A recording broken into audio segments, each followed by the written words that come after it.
Hello, everyone. This is Dr. David Wang, and I'm really excited to be accompanying you through this class this quarter, PF 501. I am the Cliff and Joyce Penner Chair for the Formation of Emotionally Healthy Leaders here at Fuller Seminary. I know it's a very long-winded title. And like Cutter Calloway, I'm also a dual appointment faculty member. So I teach at the School of Psychology as well as the School of Mission and Theology. I'm the associate professor of spiritual formation and clinical psychology. So I'm a licensed clinical psychologist. I do have some theological training. I got my THM in spiritual theology at Regent College up in Vancouver, British Columbia, and I'm still a pastor part-time, where I pastor a 12-year-old congregation that we helped plant near the border of Fullerton and Anaheim, California.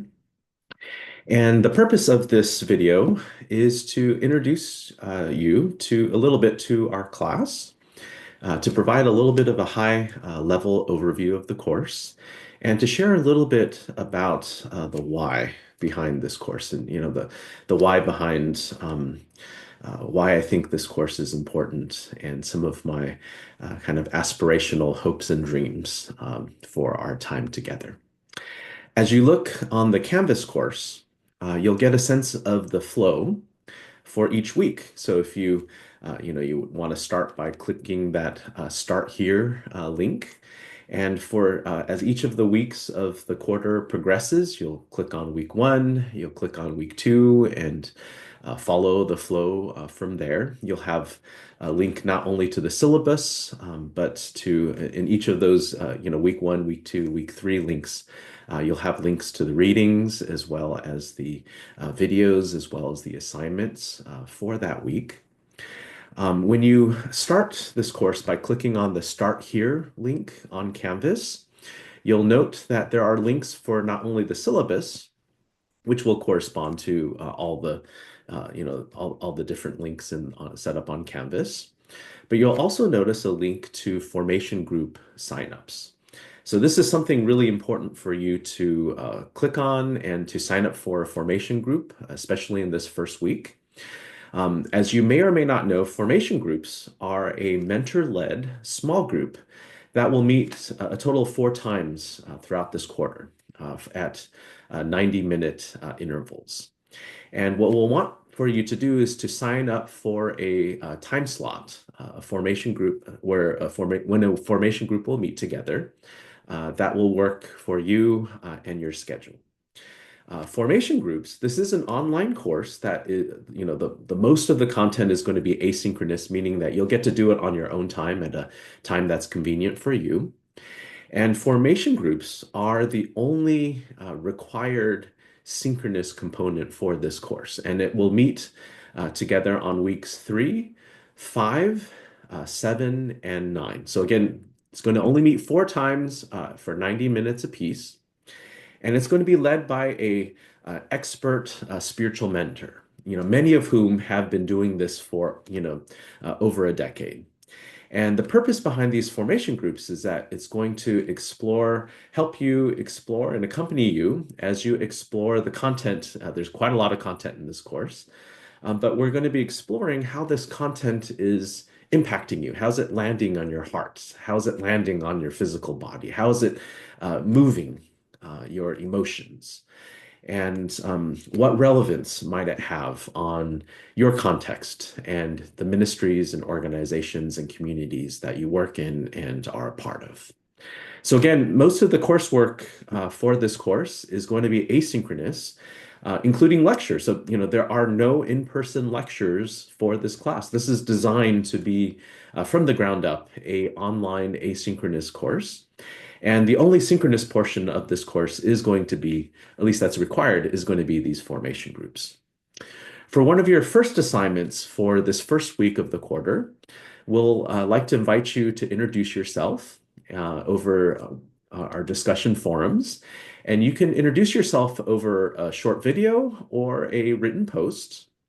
And every week, you'll have a post that you'll be writing, or you'll do a short video for every week. And the initial post that we're going to invite you to enter is going to be due on Thursday by midnight.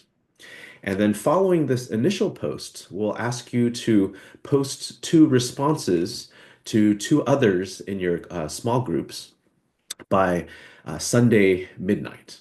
And for these responses, we'll give you different prompts that you can follow as you respond to other people's posts. And the goal behind these response posts is for you to think and reflect substantively, not only with the material, but to also engage with others in the class as we are all reflecting and processing the material together. Let me once again underscore the importance of these formation groups. It's the high touch portion of this class. And we do have several meeting options. So, Lord willing, we're hoping that at least one of them will fit and work well with your schedule. So, now I'd love to share a little bit more about the whys behind this course. I think first and foremost, when we think of theological education, and I went to seminary as well, just as you are all in seminary. But I've found that in the seminaries that I've attended in the past, theological education seemed to be more about concepts or ideas. And while many of them are quite thoughtful and helpful, we often don't go beyond the realms of thoughts and ideas. And one of the high-level purposes behind this course is to explore how these ideas and concepts might have implications on our embodied reality. And of course, part of our embodied reality, perhaps at the core or the center of our embodied reality, is our physical body. So, a big part of this course is for us to explore seriously the question of, in what ways are our physical bodies in play when we think theologically and when we engage in ministry and the Christian life. We want you to start with the notion that uh, you as a person, are the primary tool of doing theology. That you as a person are the primary tool of leading a ministry. And this might be one of the most challenging parts of the course. And because of that, we are also inviting you to view my colleague Cutter Calloway's video titled On the Goodness of Bodies. It's a really wonderful, thoughtful video. And this video invites us to entertain the possibility that our bodies, which are created by God, are inherently good and in and of itself. And they are not only good, but they're actually a necessary component of doing ministry, both faithfully as well as sustainably. As a licensed psychologist in the state of California, most of the individuals that I see in my small private practice, don't get to see too many clients anymore because I teach full time and pastor a church as well. But many of the clients that I see are pastors and Christian leaders. And one of the questions that I often return over and over again in my clinical practice with Christian leaders, or with any clients that I see, is the question, what is your body telling you at this moment? What is your body trying to communicate with you? And in a recent conversation with a client, the conversation took a turn, and the feedback that I received was that, I feel suffocated. My chest is feeling tight. I feel like I can't breathe. I can't speak. I can't say anything. And lo and behold, that was a very salient and uh, powerful capturing of the experience and the predicament that that individual was still navigating during that season of their life. So, for this class, we're interested in not only you taking in the knowledge that's offered in this course, but also observing and reflecting and attending to your reactions to the content as well. Just like any other course here at Fuller, we don't expect, and we're not trying to impose And we don't expect that you're going to agree with everything that you read and everything that we talk about. And that's okay because we want you to think critically and engage in content critically for this class and all your classes at Fuller. And for this class in particular, um, including but especially in those areas where you might have a reaction, positive or negative, where you might not necessarily agree, we'd love for you to ask those follow-up questions of, what are the reasons why I disagree? And how am I experiencing, how am I embodying this disagreement? Is it in the form of anger? Is it in the form of concern? Or there's lots of different responses, and we're interested in all of that just as much as your conceptual agreement or disagreement with different elements of this course. Another reason, another why behind this course is that, because I'm dual appointment, I get to teach in the School of Psychology as well as the seminary. And one of the things I love about this course is that we have curated some of the best of what the School of Psychology has to offer. And I'm excited that you're going to be able to benefit from it and also engage and interact with it. And in our conversations, there will be, Lord willing, some conversations I'll have with many of you directly. I'd be happy to engage with you both as a professor of spiritual formation, as well as professor in clinical psychology, and I'd be happy to put on my pastor hat as well. And as a pastor still, part-time, part of my role at the church that I'm a part of is that I pastor the pastors, and as a pastor, as one of the pastors, I'm also with everyone else on staff, navigating several not only theologically challenging situations, but emotionally challenging situations and relationally challenging situations. And I'm also part of the process of helping cultivate emotional healing and recovery and human flourishing in myself, in the staff that I work alongside with, and the community that I belong to as well.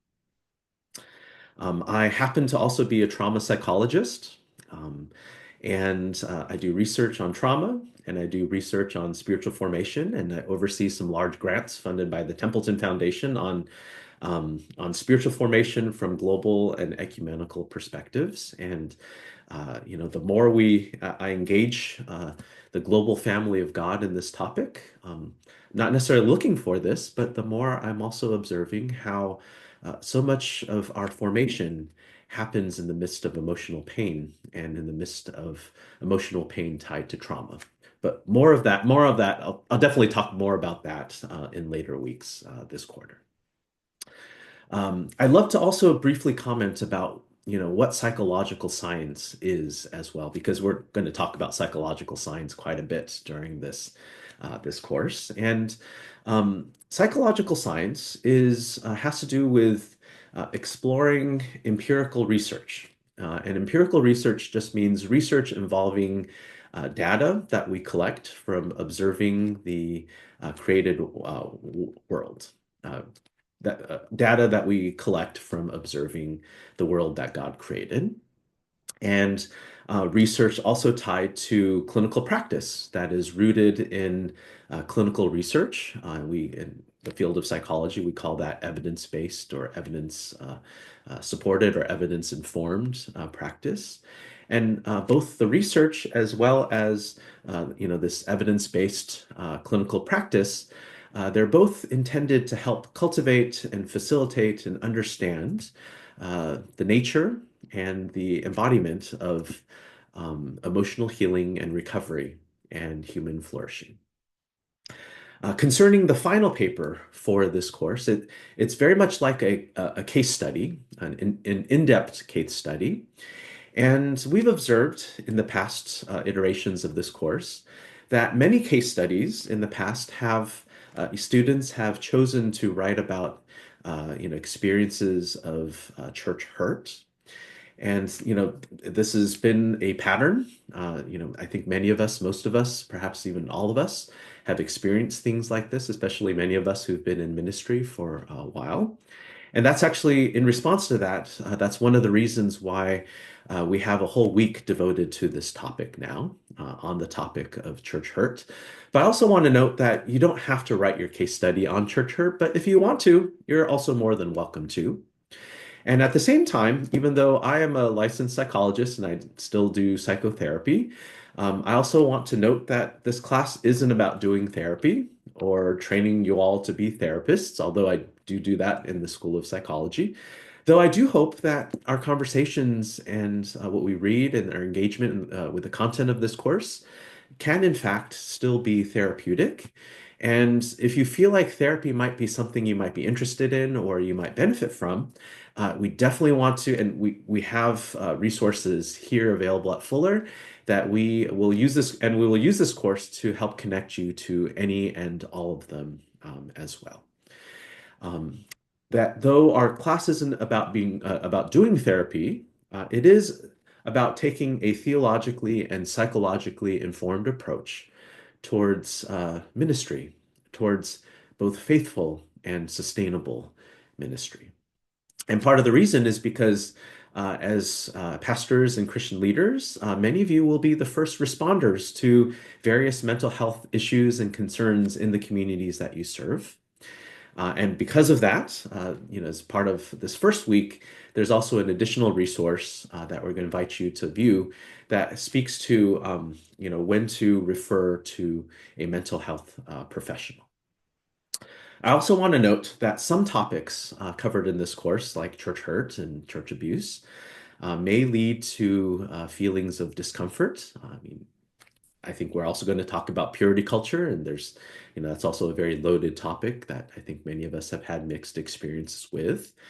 And for the purposes of this course, we encourage you, as best as possible, to not try to only push these feelings aside, but within your capacity, to consider exploring further whether it might be worthwhile for you to go deeper on this topic, perhaps with a spiritual director or with a therapist.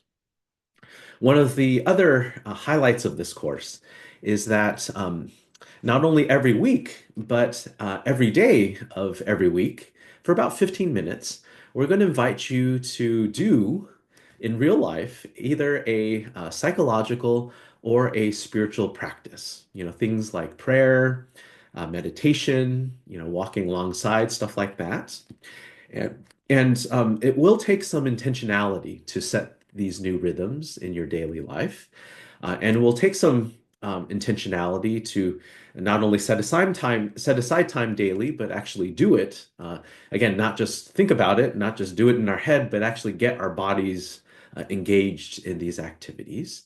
And these practices, these daily practices, will be tied to your weekly posts on the discussion board.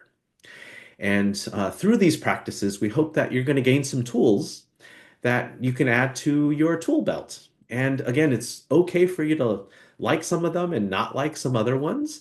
And our hope is that you can give these practices a shot and try them out and discover which ones might resonate with you. And I anticipate that it might be a bit of a surprise that you might find, at least in your mind, that you anticipate certain practices to not resonate, but when you actually go about doing them, that you might actually resonate them a lot more with them a lot more than you thought you would have.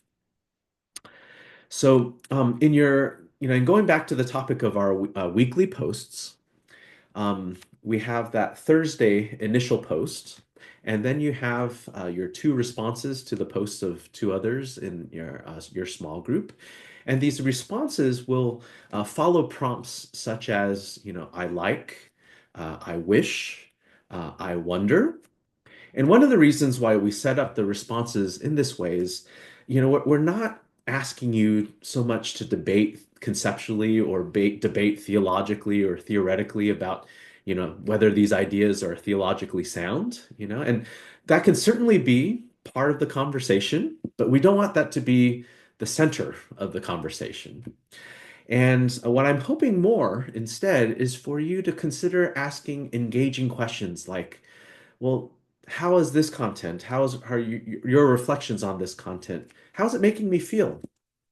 How is my body responding or reacting to this?